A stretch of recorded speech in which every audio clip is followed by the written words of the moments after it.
இது பார்த்திங்கன்னா ஏர் பொட்டேட்டோ கொடியிலேயே காய்க்கிற ஒரு உருளைக்கிழங்கு வகைன்னு சொல்லி கொடுத்தாங்க. 1.5 வருஷத்துக்கு முன்னாடி வச்சு விட்டோம். அதுக்கு நல்லா பந்தலெல்லாம் ஜோராக போட்டு எல்லாம் பண்ணுனுங்க. ஆனால் அது வளரவே இல்லை. அப்படியே இலைகளெல்லாம் காஞ்சு அது அப்படியே போயிடுச்சு. அதை கண்டுக்காமையும் விட்டாச்சு. இதுக்கு போய் இவ்வளோ நல்லா பந்தல் போட்டவே அப்படின்னு யோசிச்சுட்டு இருந்தோம்.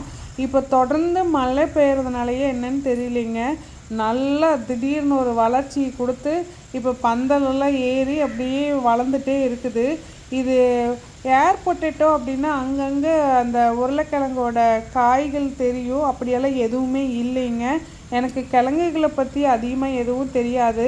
அதில் நிறைய வகையான கிழங்குகள் எல்லாம் சொல்கிறாங்க. இது என்னன்னு தெரியல. சரி அப்படியே பந்தல் ஏறி வளர்ந்துட்டுருக்குது.